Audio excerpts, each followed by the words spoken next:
Hey guys, tonight we ease into something a little ridiculous, a little regal and totally mythological welcome to the weird sleepy world of Greek gods. You're wandering through a lush, overgrown garden high on Mount Olympus.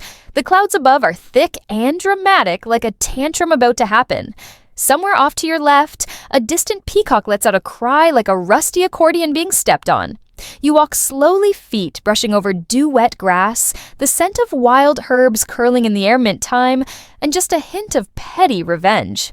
In the distance you see her, queen of the gods, Hera, hair done up in golden coils that somehow sparkle despite the cloudy sky. She's radiant, serene, and probably furious about something.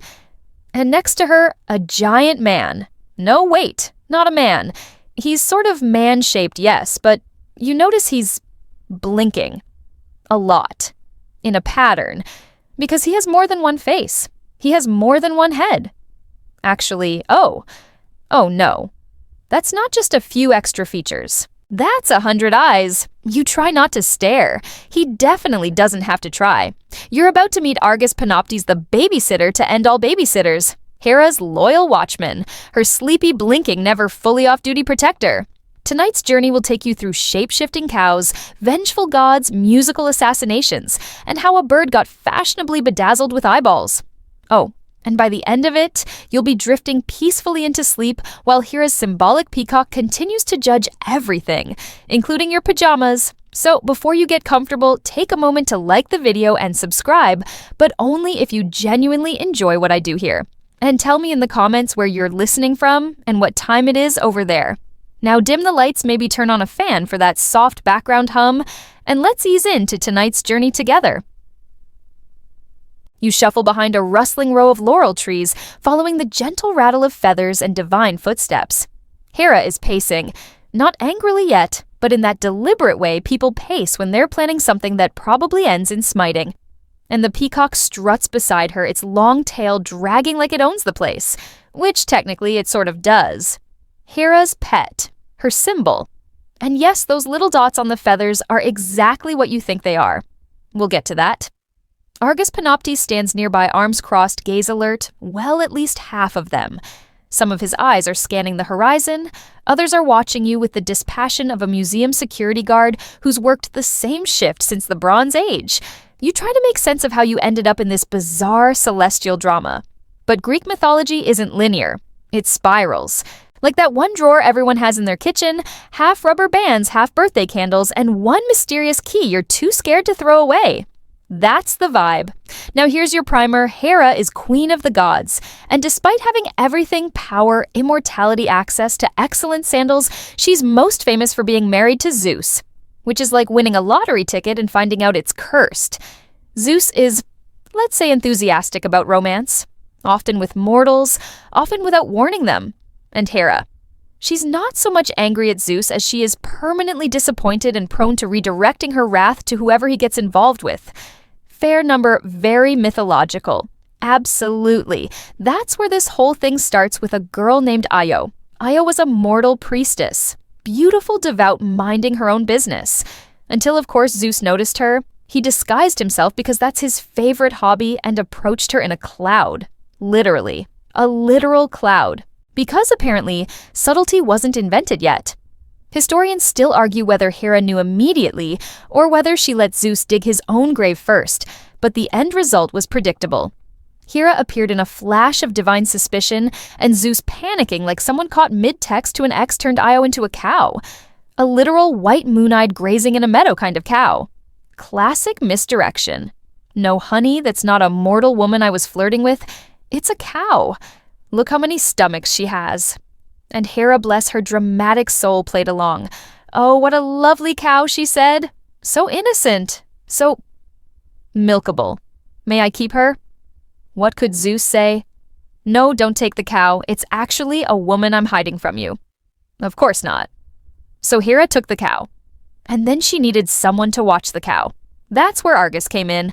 Enter stage right the 100-eyed babysitter with insomnia and a poor tolerance for nonsense. You follow Argus now through the meadow, soft grass brushing your ankles, the light shifting weirdly like it's filtered through a dozen dreams. He's quiet except for the rustle of all his eyelids blinking at different intervals. It's not unpleasant, kind of like wind chimes made out of moist shutters. He doesn't speak, but you get the sense he's been watching everything since the Minoans were a thing. One eye watches the sky, another watches your shoes. Several more are scanning for Zeus, or maybe rogue cattle, or squirrels. Honestly, no one knows. That's the thing about Argus, he's always watching. Always. Even when he sleeps, some of his eyes stay open. Scientists might call this unihemispheric slow-wave sleep. Greek myths call it terrifying multitasking. Either way, Hera picked the perfect man for the job. You don't sneak past Argus. You don't trick him. Unless, well, we'll get there. For now, you curl into a patch of moss, lulled by distant flute music, and feel the presence of divine drama thickening like molasses in Olympus's air. Somewhere nearby, a peacock flutters its wings. You see those eye-like spots more clearly now. Decorative, symbolic, maybe. Or maybe they're just watching. Don't worry, you're still just a bystander. For now. You wake, or maybe you never quite slept, in a dreamy sort of fog nestled among the roots of a fig tree. Everything smells faintly of honey with just a tinge of celestial anxiety. Argus is still nearby, standing completely still, which is suspicious in its own way. Half his eyes are wide open, the other half are in mid-blink. He's staring at something in the distance. And that something is a cow, but not just any cow. This cow is elegant, graceful, way too clean to be a real cow. No flies buzzing around her ears, no grass clinging to her hooves, just one sad, slow blink and a moo that sounds more like a sigh. It's Io, of course, still stuck in bovine form eating meadow grass and trying very hard not to look like a formerly human priestess of Hera. Spoiler alert, she's not doing a great job. You sit up as Hera glides into the scene again, all elegance and judgment wrapped in a silk tunic. She's humming to herself. The peacock follows at a dignified distance, tail dragging like a velvet curtain full of all-seeing eyes. Hera doesn't look at the cow. Not directly, she just lets her presence loom. Like a mom who's suspicious about the empty cookie jar but hasn't decided which kid to interrogate first. You can sense her satisfaction. Her husband tried to outfox her. Again. And she has the upper hand. Again. She has the cow. She has the babysitter. And she has the rage, which in ancient Greece, let's be honest, was pretty much the holy trinity of marital power moves. Now Zeus, king of gods and master of impulse control failure, is up in the clouds somewhere sulking, or plotting, or practicing his next bad idea. Historians still debate whether Zeus truly cared about Io, or whether he just hated losing. But either way, he couldn't exactly let Hera keep his secret girlfriend turned livestock forever. That would be awkward, and not in the Thanksgiving dinner kind of awkward, the eternally enshrined in myth as a failure kind. So Zeus needed a plan. And like most of his plans, it began with, let's send someone else to fix it. Enter Hermes, messenger of the gods, trickster, thief, inventor of the lyre. And on this particular day, professional cow liberator. You hear him before you see him, soft notes from a reed flute drifting through the meadow like bubbles of calm. He's whistling too, which is how you know he's up to something. He strolls in wearing a grin and a ridiculous hat with little wings on it. Seriously? Who signed off on that design? He nods at Argus like they're old co-workers who tolerate each other at best. Nice eyes, Hermes says casually. You see the weather rolling in from the north. Argus doesn't reply. He just narrows all of his eyes slightly. Or maybe one or two are squinting from pollen. It's hard to say. Hermes continues undeterred, chatting aimlessly about goats and gossip, pulling out his flute and starting to play. The notes rise and fall like sleepy birds, each melody curling into the next. You can feel your own eyelids drooping, and you're not even the target. Hermes' goal is simple: get Argus to drop his guard, but not through brute force. No sword, no lightning bolt, just sound. That's the beauty of myth. Sometimes the most powerful weapon is lullaby-level woodwind seduction. You lie back in the grass watching as Hermes spins story after story, his voice weaving around the music. He talks about how he invented the lyre using a tortoise shell, which is, yes, deeply weird, and how he once stole Apollo's cattle while wearing sandals made of twigs to cover his tracks. Argus listens, or seems to. Maybe half his eyes are still scanning for threats, but the other half are definitely getting heavier. Hermes starts talking slower now, like a podcast on 0.5x speed. His flute plays a lazy looping tune, one of those melodies that circles back on itself endlessly like a lullaby for insomniac shepherds. You glance over. Argus sways a little. Just a little. His eyes blink one by one in a rhythm that no longer feels like a defense mechanism, and more like someone counting sheep. Or cows. Or, well, one cow in particular. You begin to understand the plan. Music talk time, it's a heist of exhaustion. Hermes isn't trying to fight Argus, he's trying to outlast him. Now here's a fun detail in some versions of the myth. Hermes even tells Argus the world's most boring story as a weapon, like a really long, pointless anecdote about some rock formation just to bore him into slumber. And honestly, same energy as this script. Mythology was the original sleep podcast. Anyway, the sun starts to dip, casting long shadows over the meadow. Argus's breathing slows. A few of his eyes, just a few, close all the way. Hermes leans in, still playing. And at last, all the eyes shut. The moment is still. Soft. Breathless. Then flash. Hermes pulls out a curved blade and does what he came to do. No more Argus. Just like that. 100 eyes closed. A myth ended. And a cow, still just a cow, stands blinking slowly, not quite comprehending that she's one babysitter down. You don't breathe for a moment. The peacock lets out a quiet shriek in the distance, like it knows something important just happened. You wonder if Hera will notice. Spoiler, she will.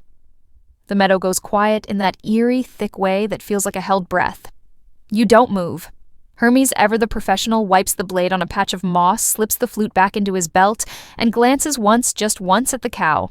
Io looks at him, her large, watery eyes blinking slowly, mournfully, like a creature who knows she's both saved and still utterly stuck. And then, Hermes is gone. Just like that. The way only gods and unrepentant tricksters can vanish, no trail, no echo, not even a faint whiff of ambrosia.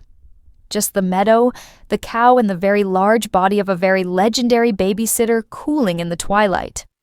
Now here's where the myth takes one of those glorious Greek turns from espionage to revenge with a tasteful flair for peacocking. Literally. Because when Hera finds out, and she does find out, it's not with a scream. It's not with thunder. It's with silence. You hear her before you see her, the peacock's call, leading her like a royal trumpet. She appears at the edge of the clearing, and even the wind stops to make room. Her eyes land on the scene, the body of Argus Panoptes, the 100-eyed guardian she trusted, crumpled like discarded armor. And Hera, well, Hera doesn't cry. She stares, and then gently she kneels. It's strange to watch a goddess kneel. Stranger still to see her brush the dirt from Argus's shoulder with the edge of her cloak. She doesn't say a word, doesn't look up. But the air itself begins to tighten like a storm's forming without clouds. You edge backward instinctively. Not because you're scared, okay, no, because you're scared. Hera may be divine, but she mourns like a warrior. Quiet, intentional, with the kind of resolve that usually precedes major mythological consequences. Historians still argue whether Hera loved Argus in the way mortals love each other, or if it was more like loyalty, old stern sacred. What is agreed upon is this: she honored him in a way that only Hera could. She took his eyes. Not in a creepy, harvesting organs way. In a symbolic, immortalizing way. She gently plucked the essence of each eye, its memory, its vigilance, its unblinking dedication, and placed them into the feathers of her favorite animal, the peacock. You watch awestruck as she brushes her fingers over the bird's iridescent tail, and suddenly, there they are. The eyes. Dozens of shimmering opalescent orbs, perfectly circular, gazing outward from the peacock's plume like jeweled sentinels. It's beautiful. And also a little unnerving. The peacock stands taller now. It struts with divine purpose. Where once it had been just an ornamental bird with attitude, now it's something more a symbol. Of loyalty, of watchfulness, of vengeance disguised as grace. The next time someone calls you a peacock, remember this bird is carrying a whole corpse worth of eyeballs on its back, like a fashion statement. You glance back at Io, who has wisely wandered off toward the far side of the field. Even in cow form, she knows better than to stick around when Hera's in the middle of a grief-fueled ritual transformation. The goddess stands slowly. Her expression is unreadable. Not rage, not sorrow, just calculation. She whispers something to the wind. You don't catch the words, but the temperature drops a degree. Somewhere off in the clouds, Zeus probably sneezes. And with that, Hera turns and walks away, Peacock trailing behind like a comet with eyes. You follow at a respectful distance, trying not to make any noise. The sun is setting fast now. Shadows stretch across the Olympian fields like spilled ink. The wind picks up, rustling the trees, but nothing dares whistle or chirp. You hear it in the silence. The story isn't over. Not even close. That's the thing about Hera. You don't win against her. You endure her. You survive her. But you don't ever really get away with anything. Zeus might be king of the gods, but Hera is the one who remembers. Argus is gone, yes, but he's not forgotten. You notice that the peacock pauses every few steps to glance back at you. Or maybe it's just showing off, or maybe those feather eyes still carry something of Argus within them, and they're watching you, cataloging your every step, just in case. After all, if Hera trusted Argus with her vengeance once, what's to say she hasn't repurposed his essence to keep tabs on things forever? Sleep well tonight. Anyway, as you make your way down a cobbled path lined with moonflowers, you hear the murmurs of Olympus again. The other gods are whispering, watching. Word travels fast in the pantheon. There's gossip in the air. Hera's pet has eyes now, eyes that never close. And just like that, a simple spy story has become legend. The death of Argus Panoptes becomes more than a footnote. It becomes art. It becomes culture. It becomes peacock feathers worn on the capes of queens, embroidered into temple tapestries, whispered about by mortals who don't even know the full story. You, of course, do. You were there. You saw the last blink. And maybe, just maybe, that peacock will remember that you didn't look away. The path winds downward now, slipping away from Olympus's lofty garden and towards something messier, more mortal. You step around clusters of heather and wild thyme, the wind whispering softly through their blooms. Somewhere below, a river hums, the kind of sound that makes you sleepy in the bones. But your feet keep moving. Hera's drama has inertia, and you're not the only one in motion. Somewhere down there, poor Io, yes, still in cow form, is beginning the worst road trip in mythological history. You catch a glimpse of her through the trees, white coat shimmering in the moonlight, hooves clumsy on rocky terrain, ears twitching nervously at every sound. She doesn't know where she's going, but she knows one thing: Hera isn't finished with her. Not by a long shot. See, the babysitter may be gone, but the punishment, oh, that's just getting warmed up. Because Hera, in a gesture of pure ancient passive aggression, sends a gadfly. Not a metaphorical annoyance, a literal biting insect, tiny, buzzing, relentless. And it follows Io wherever she goes, stings her when she slows, bites her legs, her flanks, her face. It is divine-level pestering, and no cow deserves it. You follow her trail as she lurches across borders, from Greece to Thrace, through Illyria, across the Hellespont, past mountains and salt flats, rivers and ruins, every step dogged by that cruel little bug. Historians still argue whether Hera sent just one gadfly or a swarm, but either way the message was clear. You may escape my field, but not my reach. Io's path is not random. It's carved into myth like a scar. Ancient poets wrote about it. Cartographers drew it. Pilgrims followed it. She leaves hoofprints across history, and some even say entire geographical features were named after her suffering. The Bosporus. It means cow crossing, because Io swam it, desperate to flee her divine torment. You reach a cliffside now, overlooking a sparkling blue expanse. The stars are mirrored in the water, and Io somewhere below is crossing it, legs kicking awkwardly head low to the waves. The gadfly zips overhead undeterred by salt or fatigue. You wince. It's hard to watch. But here's a fringe detail. Some ancient sources claim that Hera was testing Io, not just punishing her. That this miserable pilgrimage was a kind of divine hazing. Not out of cruelty alone, but because Hera saw potential. A cow now, sure, but maybe something more. Something divine. And maybe that's worse, because being chosen by a god in Greek mythology usually means you're going to suffer exquisitely before you ascend. Promotions are pain-based, apparently. You leave the cliffs behind, stumbling through an olive grove thick with midnight shadows. Somewhere ahead, you smell smoke campfires, perhaps, or temples. Civilization. But Io can't stop to rest. Not yet. The gadfly is still circling, still stinging, still driving her forward like a cattle prod wielded by fate. And through it all, Hera watches. Not visibly, not from the clouds, but you know she knows. She has eyes now in every peacock feather, in every marble carving, in every cautious glance upward from trembling mortals who fear what happens when you cross a goddess who never forgets. You pass a weathered shrine on the roadside, faded paint, cracked stone, an old depiction of a woman holding a staff topped with a cow's horn flanked by birds. The inscription is barely legible, but you catch one word, Io. Even now, even centuries later, people remember, because her journey didn't just scar the land, it scarred the culture. A symbol of divine cruelty, of unwanted attention, of consequences no one asked for. You sit on a smooth stone and watch the stars. The peacock feathers still glow faintly in your memory, and you wonder if Hera regrets anything. Probably not. Regret is for mortals. The air grows cooler, the ground hums with that strange Olympian energy again. You feel like you're halfway between myth and memory, and it's hard to tell which side of the story you belong to anymore. You close your eyes for a moment, thinking of Io, thinking of Hera, thinking of the cow-shaped girl who just wanted to be left alone and ended up rewriting geography out of spite. The gadfly buzzes past your ear. Just a memory. You swat at nothing, and onward the cow walks. You follow the river southward your sandals, or are they hooves now leaving soft impressions in the dew-glazed dirt? The trees begin to change. The air grows warmer.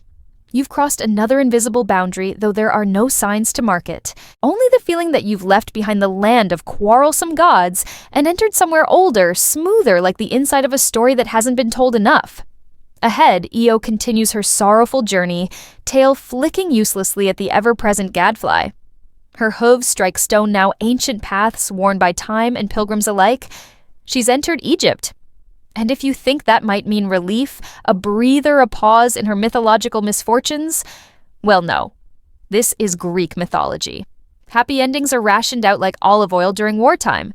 But this part, it gets weird. Because as Io reaches the banks of the Nile, something shifts. She slows nostrils, flaring at the thick, humid air. The gadfly circles once, twice, and then disappears. Vanished. Like a curse reaching its expiration date. Io collapses beside the riverbank, exhausted. Her flank rises and falls in slow, heavy heaves. She's traveled thousands of miles on hoof-stung the whole way, turned from woman to cow by a randy god and punished by a wrathful goddess. And now here, under this Egyptian sun, she begins to change again. You don't see it directly.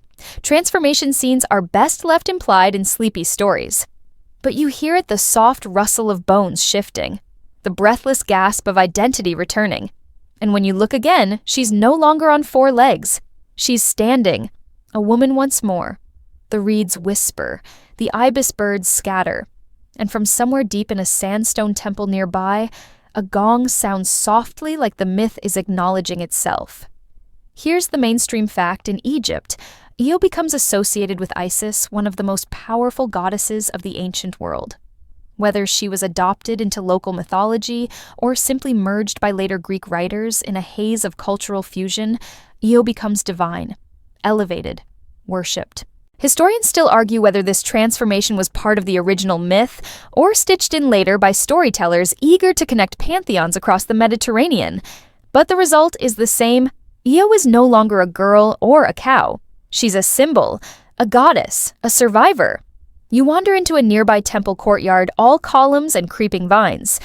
The murals on the walls depict familiar figures now, except the features are Egyptian. The name's different, but the bones of the story remain.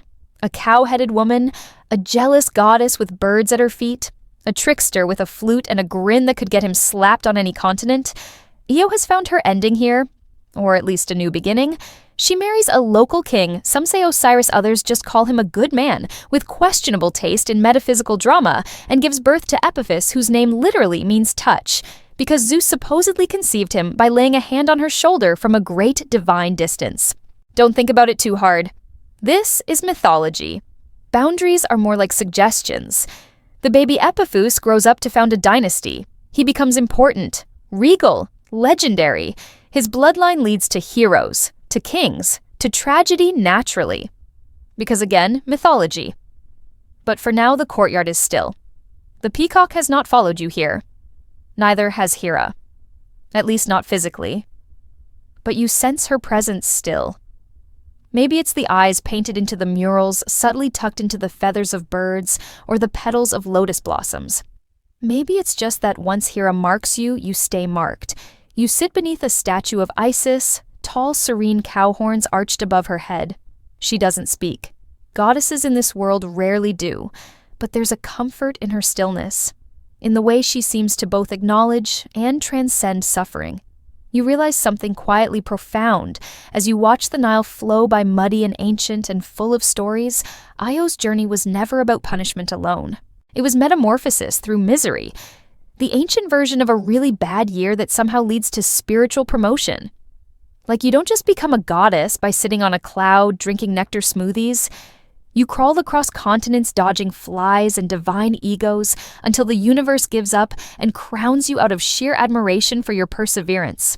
Somewhere a child lights a candle for Isis, not knowing they're honoring a woman who once mooed at the gods and just kept walking.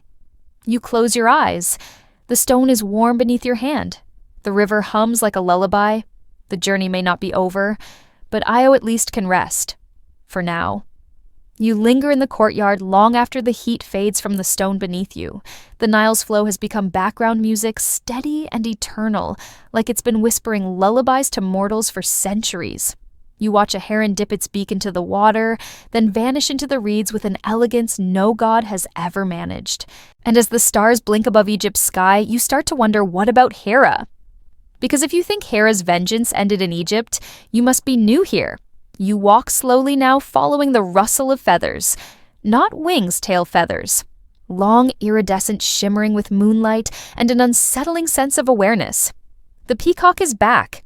It struts across the sand like it owns the entire continent, which in a symbolic sense it kind of does. Each step is measured. Each eye on its feathers seems to scan you separately. You half expect it to speak, but it doesn't. It just walks ahead like a tour guide to divine grudges. You follow. And as you do, the landscape around you begins to blur again. No more temples, no more Nile. You're being pulled back to Olympus, back to the high places where clouds serve as carpeting, and egos arrive in lightning bolts. Hera is waiting. She's seated on her marble throne now, draped in silk the color of storm clouds and disappointment. Her hair is bound in perfect coils, and she taps a long, gold-tipped finger on the armrest. Not impatiently, just rhythmically, like she's working through a checklist. Argus gone, Io gone, Zeus still unpunished as usual. The audacity. But Hera doesn't shout. She doesn't rage. Instead, she begins a new project, a quieter one, a longer one. Because if she can't stop Zeus from philandering, she can make sure everyone remembers what happens afterward. This is when the feathers become more than feathers. Hera begins to elevate the peacock not just as a pet, not even just as a symbol of Argus, but as a brand. You watch as temples begin to display peacock imagery, as statues of Hera are sculpted with the bird at her feet, as mortals begin associating those distinctive feather eyes with the goddess of matrimony, motherhood, and emotionally complex revenge. Historians still debate how widespread peacock worship really was, but there's no denying the bird's power in myth. In Roman times, peacocks were sacred to Juno, Hera's counterpart, and were seen as omens of watchfulness and dignity. Fringe scholars even argue the eyes in the feathers represented the stars, or the eyes of the heavens always watching. Which is poetic, if a bit exhausting. You walk with the peacock now through gardens of ambrosia vines and gold leaf fig trees. Other gods watch from a distance, quiet. No one mocks Hera's peacock, not even Dionysus, who mocks everything. That's how serious this is. You pause by a reflecting pool where the peacock stops and spreads its tail. It's not for show. It's a message. The feathers shimmer with color and pattern, and each circular eye seems to blink slowly in turn. Argus isn't gone. He's everywhere. And now Hera has a new kind of guardian. Not one that fights, one that remembers. You sit by the pool's edge mesmerized. The peacock settles beside you with a dignified sigh, feathers gently brushing the marble. You wonder if it dreams, if Argus's memories flicker behind those eyes at night, if Hera ever murmurs to it like someone talking to a portrait of an old friend. This is where you begin to understand Hera differently, not just as vengeful or dramatic, but as curated. Her wrath is never messy. It's recorded. etched into marble, embroidered into robes, painted across centuries of stories. Her pain becomes presentation, her losses become legacy. She turns every betrayal into a myth with good lighting, and you sitting beside her peacock begin to feel the weight of all those eyes. Not in a menacing way, just observant, like they're taking notes, like they're waiting to see how you'll remember this. Because Hera knows something mortals often forget: being seen is power, being remembered is immortality. The peacock closes its eyes. Yes, all of them. You take that as a cue to lean back on the marble, letting your eyes follow the lazy drift of clouds across Olympus's sky. Somewhere below, Io is probably sipping wine in a temple courtyard, no longer cow-shaped, probably still side-eyeing flies just in case. Up here, Hera folds her hands and leans back into her throne, satisfied for now. The peacock breathes slowly beside you, and you begin to drift. A breeze stirs the hem of your robe. Wait, when did you get a robe? And the scent of crushed thyme and old sandalwood drifts through the air. You're lying beneath a tree now, though you don't recall moving. The marble pools of Olympus are behind you, distant echoes in the dreamscape. Ahead, the land unfolds into unfamiliar terrain. It's the path Io walked again. But this time you're not trailing a cursed cow through mythological border crossings. You're reliving it, just more slowly, more softly, like a story being reread at half volume. You see her wandering through sun-scorched valleys, slipping past temples built by people who don't know her name, only her shape. To them, she's just the pale cow that passed at dusk, a silhouette against the wheat. She doesn't speak. She can't. And yet, in every hoofprint, she leaves something behind: a suggestion, a question, a whisper of divine interference. You imagine being her, trapped, hunted by a stinging shadow, eyes sore from crying, and blinking flies away. And still you walk. And still Hera watches. Even now, the peacock's feathers ripple faintly behind your thoughts, each eye a lighthouse of divine attention. You realize that Hera's vengeance wasn't about ending Io, it was about redefining her. Not destroying the girl who tempted her husband, but shaping her myth into a warning, a thread in Hera's long embroidery of power. You follow Io now as she stumbles gently into a forest that feels oddly familiar. There's a stream, a stone bridge, and a strange hush in the trees, as if the air itself knows something sacred happened here. You lean down and trace the water with your fingertips. It feels sacred, heavy with story. In this place, Io hesitates. Not because of the gadfly, it's long gone, but because of something else: memory. Every tree seems to lean in.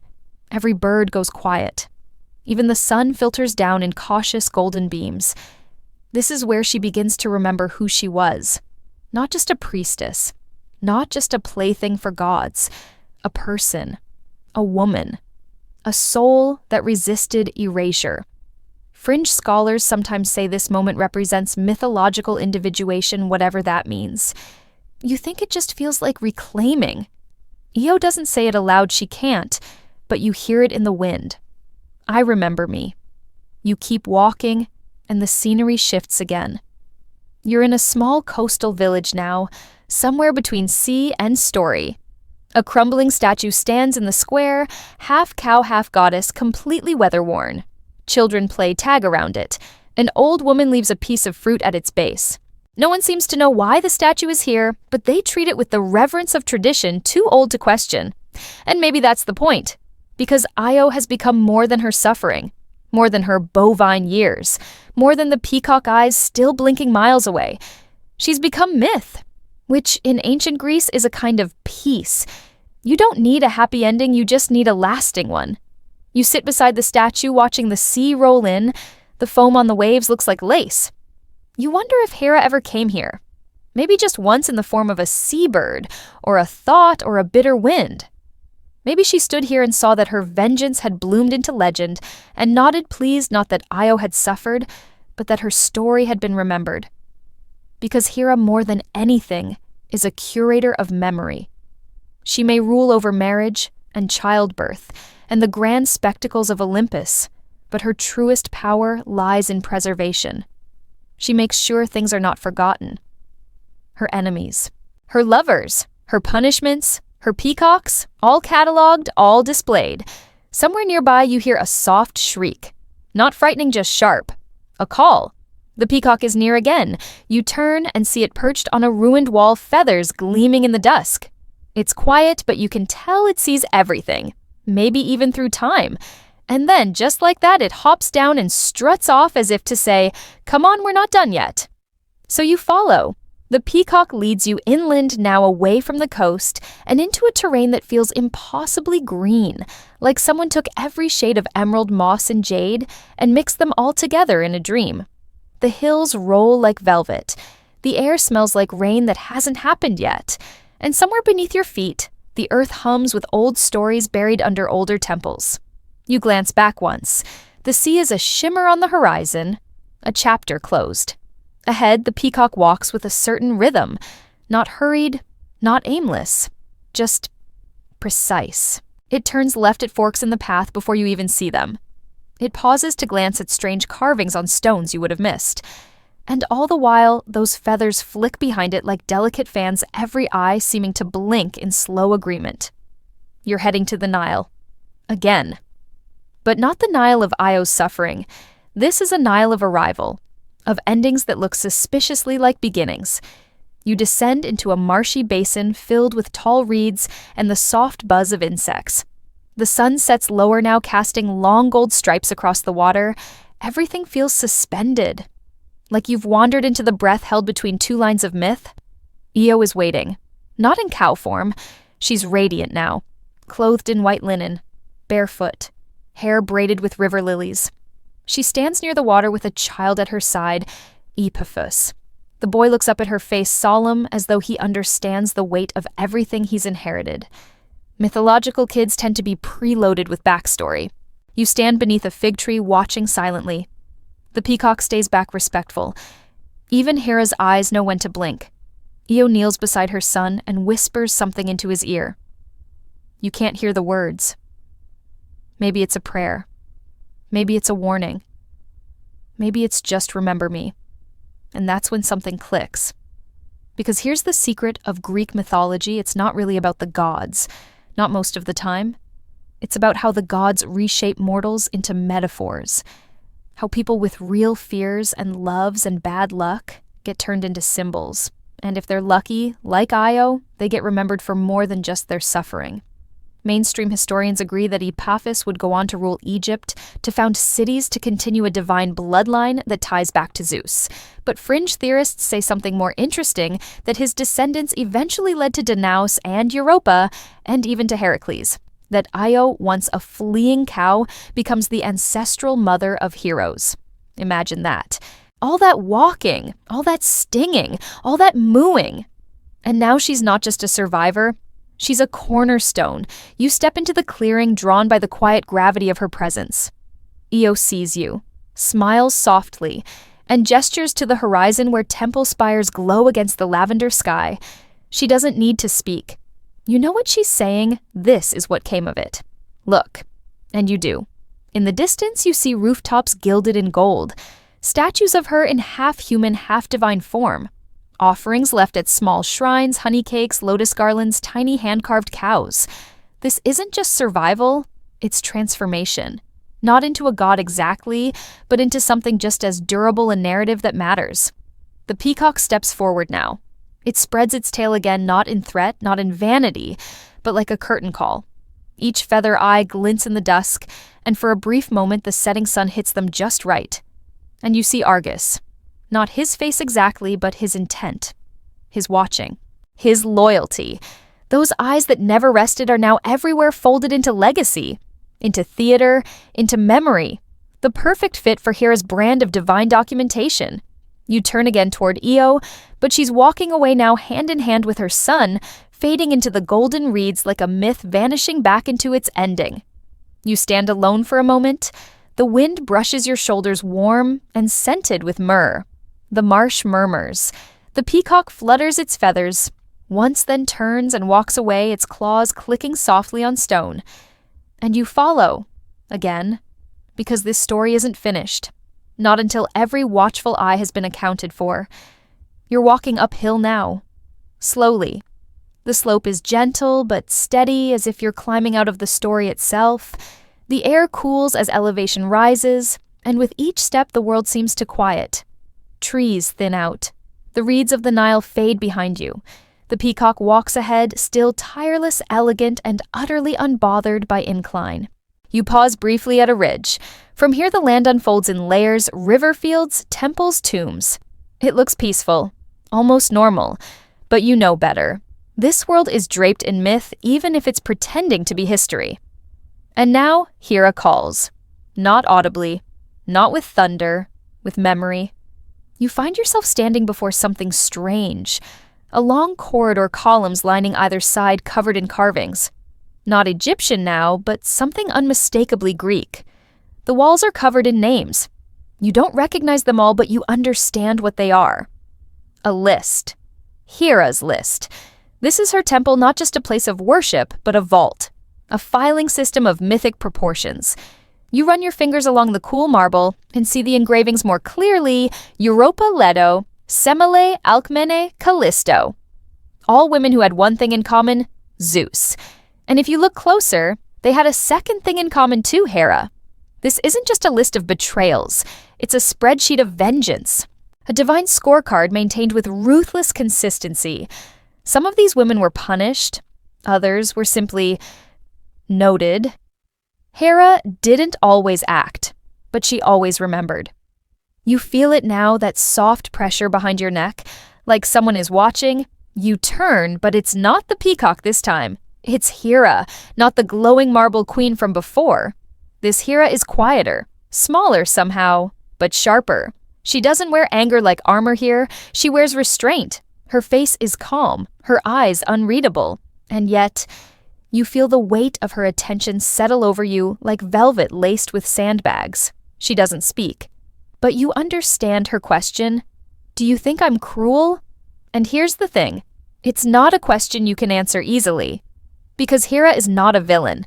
She's a response to Zeus's endless shape-shifting escapades, to the way Olympus always forgives the boys, to the way women in myth are either prizes or punishments, rarely people.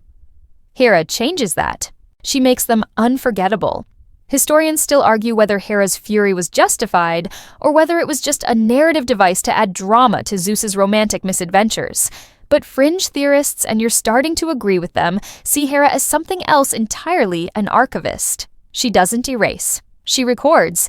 Io is just one of many. But Io, through her journey, gave Hera something rare permanence, a myth that couldn't be shrugged off, a name that echoed in both Egypt and Greece, a transformation that outlasted the pain. Hera walks along the list, now brushing her fingers over the names. Not bitterly, almost fondly, as if each one is a stone in a mosaic she's been building for millennia. She stops in front of a new carving. It's a name you don't recognize. Yet. But it might be you. She looks at you, head tilted. The peacock ruffles its feathers softly behind her. You feel the moment stretch timeless and tight, as if she's deciding whether to write you into the story, whether your presence here earns you a place among the remembered. Then softly she smiles, and just like that, the list disappears behind a curtain of vines. The columns fade, the air shifts. You're standing on a different path now, narrower, quieter. Hera is gone. The peacock remains still watching. Because that's the whole point, isn't it? You can't escape Hera's gaze. Not really. Not if you've touched her story. Not if you've walked beside her symbols and read her engraved reminders. She doesn't need to chase. She only needs to note. And the rest sorts itself out. The path veers sharply, now winding through an orchard, heavy with golden apples and branches that bend just enough to brush your shoulders as you pass. The peacock walks ahead, quiet as ever, but there's something new in its gait. Like it's leading you not through memory anymore, but branding. Yes, you've entered the realm of divine PR. Because while Io's story has mostly wandered through heartbreak metamorphosis and celestial bug zapping, the peacock's tale is only beginning. It's not just Hera's pet anymore. It's her emblem, her feathered billboard. And as you step into a clearing surrounded by statues and temple facades, you realize Hera has built an image, and it has feathers. Marble carvings depict her tall and poised, often with the bird at her feet, tail feathers flared in that perfect fan. Sometimes the peacock perches on her shoulder like a chatty parrot of vengeance. Other times it walks behind her like royalty on a leash, but always the eyes on the feathers watch. You stop in front of one statue. Hera stands holding a scepter tipped with a lotus blossom. Her peacock stands at attention, its feathers carved with impossible delicacy. Even in stone, the eye patterns shimmer. You half expect them to blink. Now here's your mainstream historical fact in both Greek and Roman art. The peacock became associated with Hera Juno to the Romans, and its image appeared everywhere. Coins, shields, temples, even sarcophagi. For centuries, people linked the bird to queenly power, to divine sight, to a sort of majestic omnipresence. But fringe scholars? Oh, they have theories. Some argue the peacock was chosen not just for beauty, but for audacity. The way it walks like it owns every courtyard. The way it screams into silence without apology. The way its feathers mimic the sky stars wrapped in a tail. Others claim Hera was reclaiming femininity, taking a creature historically dismissed as vain and turning it into a vessel for memory, for surveillance, for command. And honestly, look at the thing. It's a full-time spectacle, a walking mural, an actual drama queen in bird form. You follow the peacock now as it struts toward a gathering place, an open plaza filled with low cushions urns of chilled wine, and a handful of dozing mortals. A divine lounge, apparently. Some minor gods sip nectar and pretend not to care who walks by. But when the peacock appears, every head turns. They pretend it's casual, of course. No one wants to look too impressed. But you feel it. That hush of attention, the power of presence. And Hera. She knows. She arrives moments later, sweeping in like a thundercloud dressed for a gala. No crown, no staff, just that look in her eye like she knows exactly how much space she takes up and dares anyone to comment on it.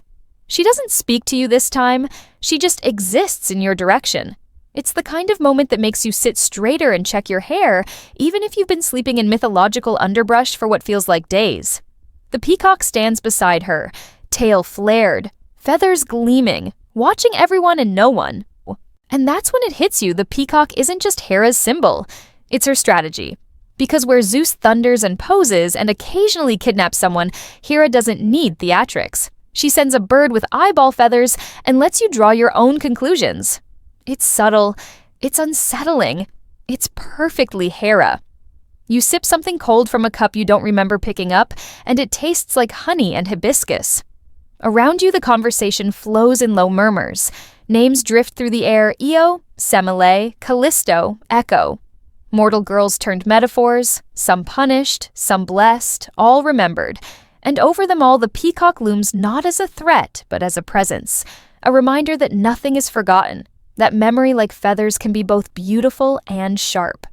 You lean back against a warm stone pillar and watch Hera rise again. She turns once, meets your gaze, and walks away with the bird in tow. And just before they vanish from view, the peacock glances back. One long look, just in case. You wake, if that's even the right word, in a place that feels half sky, half ocean.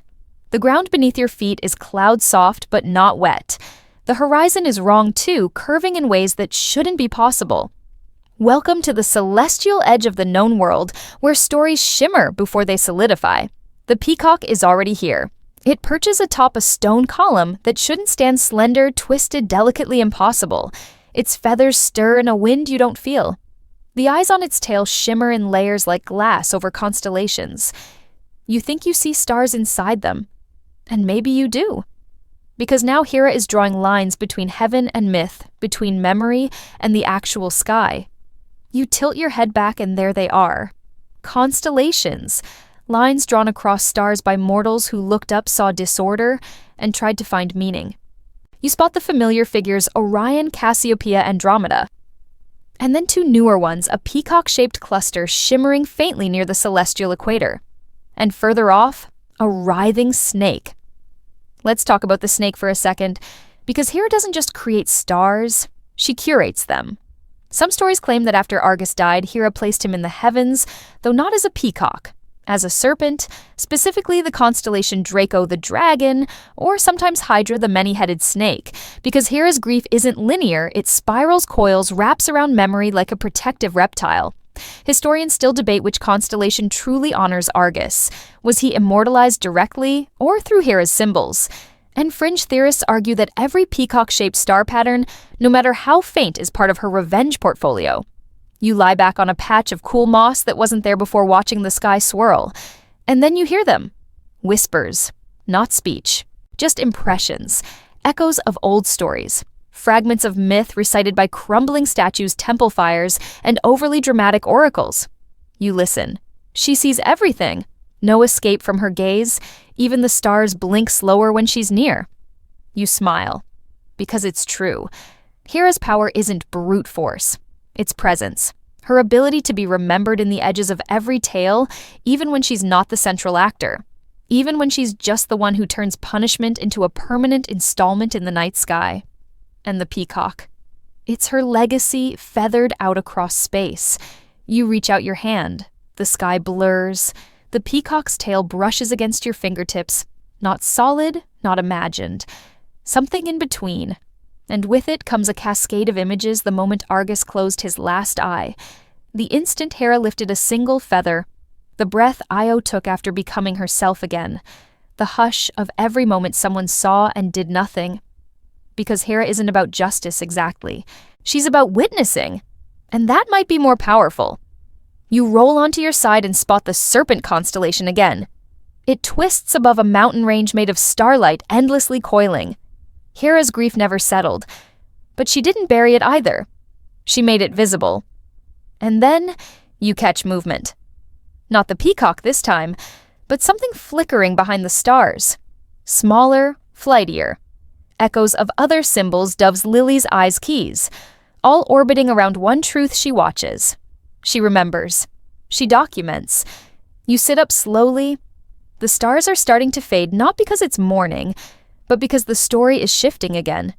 Stars, after all, are just stories that stayed put. The peacock turns and walks toward the edge of the platform. Not in a hurry, just knowing where it needs to be next. You follow. Because at this point, you know wherever that bird goes, the story continues. You descend from the stars, like a slow breath exhaled back into the scent of pine and the hush of distant temples. Your feet touch ground again, real this time. Or at least real enough. Ahead, the peacock leads you down a winding trail flanked by olive trees and the echo of sandals on stone. You're moving through myth, but you're also approaching history. Because tonight, you reach the part where a girl-turned-goddess becomes more than a footnote. Izo. She's waiting again. But this isn't the wandering cow or the trembling priestess. This is a divine mother, crowned, clothed in linen and gold. Her son Epiphus, no longer a child, but a figure in his own right with guards and advisors and sandals that suggest he's not walking anywhere he doesn't choose. You watch from the shade as the two of them stand beneath a marble archway carved with scenes from her life, the cow, the fly, the river, the stars. But now there's a new scene. One of her ruling, she didn't just survive. She ascended. Mainstream mythology tells us that Epiphus ruled Egypt and became the founder of the lineage that would eventually stretch across mythic generations. His daughters would go on to become important too, especially Libya, who would lend her name to a whole country. Io's bloodline gets folded into the stories of Danae, Perseus, even Heracles. You start to see it now, the way the myths stack like dominoes, how Hera's one act of vengeful possession echoes for centuries.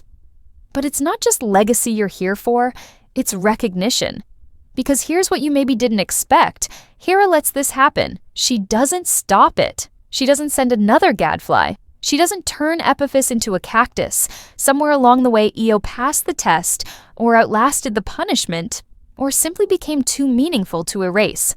And that's the other truth about Hera she knows when a story becomes too big to crush. She doesn't just punish, she curates. And sometimes that means stepping aside to let a mortal-turned-goddess carve her name into time.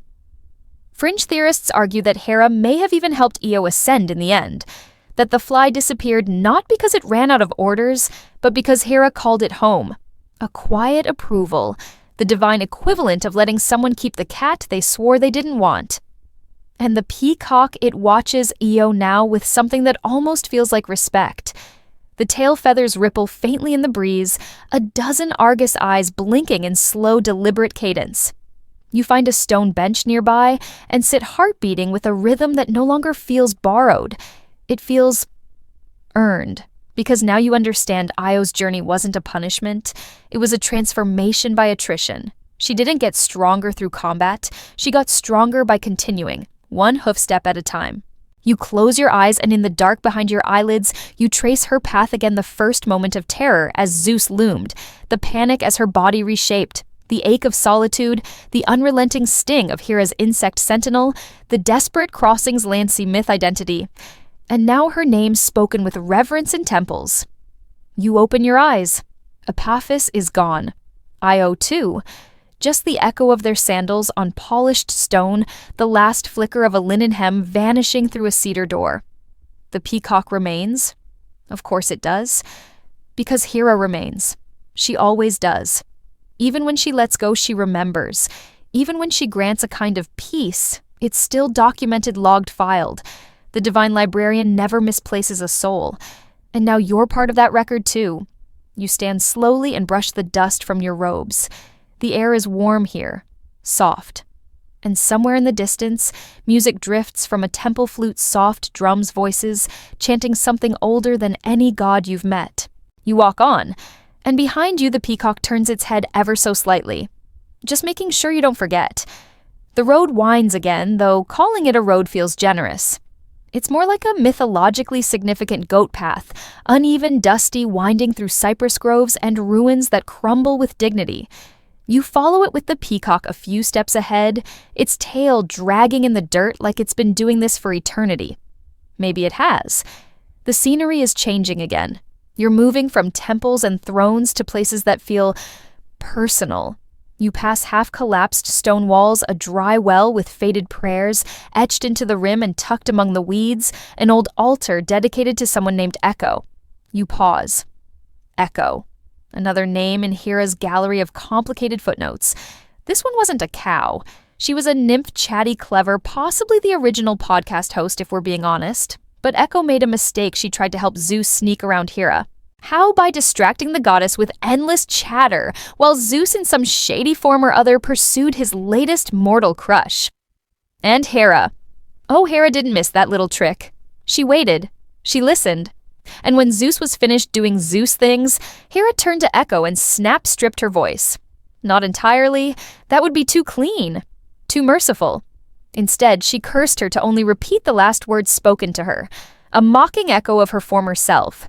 You hear her now faintly, like a memory bouncing between trees. Trees, please, ease. A hollow repetition. Beautiful, sad, eternal. You walk on, heart a little heavier. Echo wasn't transformed into an animal. She didn't get chased across continents. She just faded, became background noise in caves and canyons, a passive reminder that Hera could wound with precision.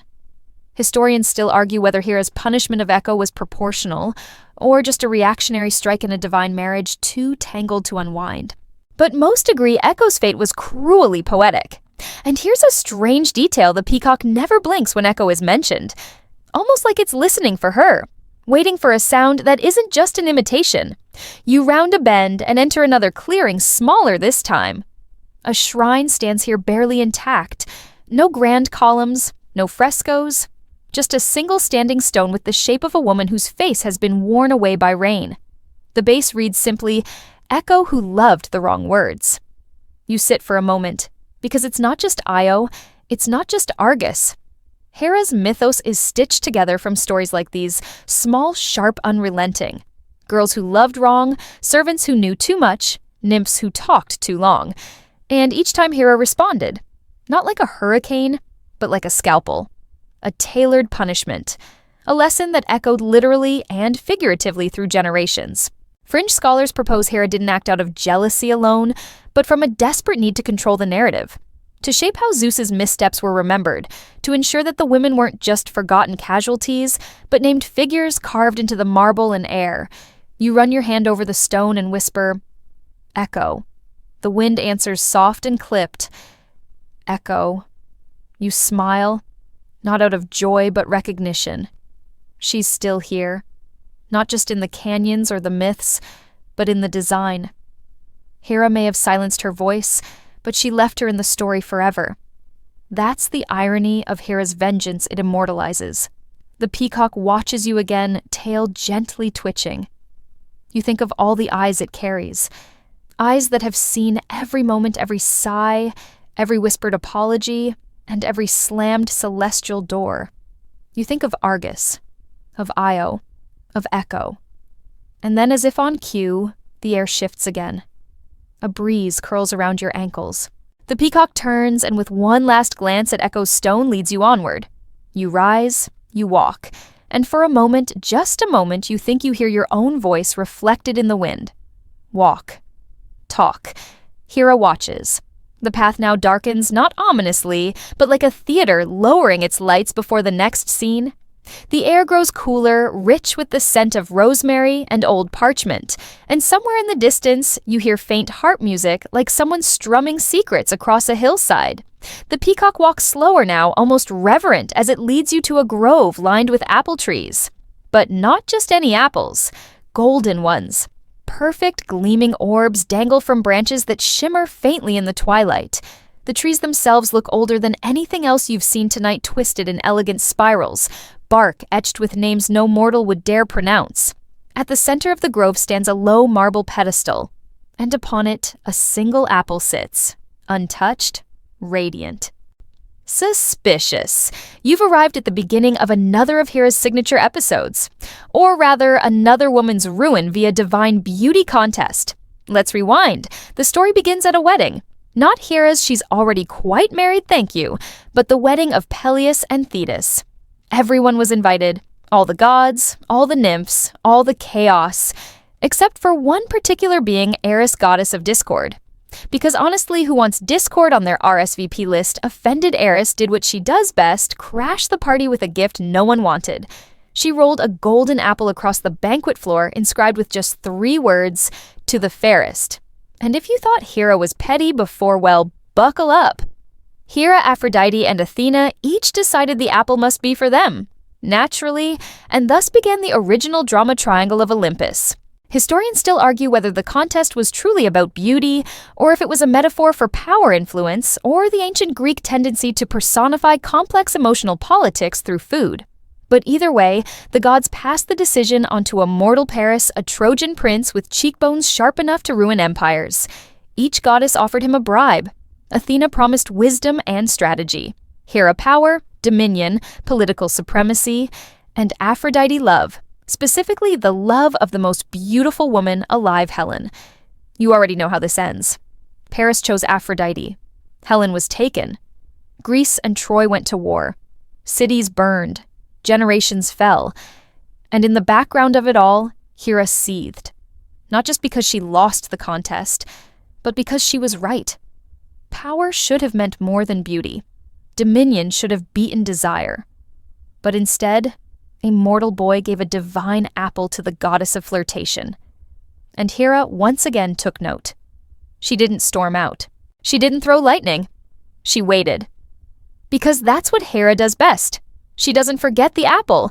She doesn't forget Paris. And when the Trojan War begins, it's Hera's wrath methodical calculated that fuels the long bloody pages of the Iliad. Not out of petulance, out of principle. You walk now through the golden grove, the apples glowing like captured suns. You pass trees marked with names Eris, Hera, Helen, Paris, all carved in looping script like invitations never sent. The peacock pauses beside one low branch and stares at an apple that hangs just at your eye level. Its surface reflects your face, but also something else, someone else. You blink. It's Hera. Not angry, not smug, just waiting. A reminder that this wasn't about vanity. It was about value. Fringe theorists claim the apple was a trap, that Hera and the others wanted to test the mortal world, that Eris was merely the spark and the goddesses in their own way allowed the fire to take shape. You pick up one apple, just one, and feel its weight. Heavier than it looks. Smooth. Cold. full of consequences. And that's Hera's magic, isn't it? Not in grand gestures or explosive tantrums, but in objects, in feathers, in apples, in whispers, symbols that ripple through time, reshaping stories far beyond their moment of origin. You set the apple back on its pedestal. The peacock nods seriously, it nods, and turns back toward the path. You follow. Because now you're beginning to see what Hera's legacy truly is. Not just the stories of Io or Echo, not just Argus or the Golden Bird, but a network of memory devices disguised as myth, each one placed carefully in the world, each one meant to ensure that no choice, no betrayal, no beauty contest, no cow is ever truly forgotten. The path narrows now, winding into shadow and soft silence. The golden apples are behind you. The stars above seem gentler, less eager to shine, and the peacock walks a little slower, like even it knows the story is easing toward its close. Not ending Hera's stories never really end, but settling like leaves drifting onto water. You pass a low stone wall crumbling into moss and lichen, and beyond it a garden blooms in half-light. Not a divine spectacle, no shimmering petals, or sentient vines, just a quiet place. A mortal place. Earthy, real. And in the center, a peacock. But not the one you followed. This one is entirely still. A carving. Marble worn smooth by time, the tail feathered out in perfect arcs, every eye still visible, though softened by centuries of wind and prayer. A mortal sculptor made this. Someone who never met Hera. Never saw Argus blink. Never watched Io cross continents in silence. And yet, they remembered. They knew. That's the real magic. You sit beside the statue and listen. The breeze hums like it's telling a story backwards. You close your eyes and try to hear all the names that have passed through your journey: Argus, Io, Echo, Paris, Helen, Epiphus, Hera, Hera, and now yours. You realize something sitting here in the garden's hush. Hera's not just the goddess of marriage or vengeance or peacocks. She's the goddess of continuity, of the thread, the one that binds stories together, that makes sure the girl who ran, the boy who judged, the spy who died, and the bird who watched don't just fade into myth, they become part of memory. You feel it now, don't you? The way she holds it all, not tightly, but completely. Historians still argue whether Hera's legacy was truly powerful or just a byproduct of her husband's chaos. But you've walked beside her symbols. You've watched her feathers shimmer. You've seen her vengeance unfold like poetry, patient and precise. And you know she was never secondary. She was the editor. And the peacock always watching is her ink. You rise slowly, the marble cool beneath your fingertips, and take one last look at the statue. The eyes in the feathers don't blink, but they see. The real peacock, your companion through all this, steps beside you. Its tail fans once soft, silent, deliberate. A final gesture. Not farewell, just acknowledgement. You've walked the myth. You've witnessed what needed remembering. And now, it lets you go. The bird turns and vanishes into the trees. You stand alone for a long moment. Not empty. Full of names, of echoes, of feathers, of memory. The breeze carries one last whisper through the garden, rustling leaves and dreams alike she never forgets. And neither will you. Samo. Now, let your breath slow just a little. Let the garden's quiet wrap around you like a blanket, warm and woven from the same thread that stitched Hera's stories into the stars. The peacock is gone now, but its feathers still shimmer behind your eyes. All those tiny, unblinking, watchful symbols, like gentle sentinels of memory. Let them fade slowly, softly, like candlelight after a storm. You're no longer in Olympus, or by the Nile, or wandering among golden apples. You're wherever you are. Your bed, your room, your safe place. The stories are behind you now, folded neatly and placed on a shelf in the library of your mind. You can return to them whenever you need. And Hera. She's not angry anymore, not judging. She's just there in the distance, archiving dreams and smoothing the pages of old mythologies. Watching, not to punish, not to control, just to hold it all together. Let your body sink into your mattress. Let your fingers curl loosely. Let the tension you didn't realize you were holding melt down into the pillows. You've heard a long tale tonight. One full of eyes and cows of jealous gods, and patient revenge of quiet ascents and immortal feathers. And now there's nothing left to chase. Only quiet, only breath, only sleep. So close your eyes. Let the story drift out with the tide of your thoughts. Let the last peacock feather fall. And rest. You're part of the myth now, and you're safe.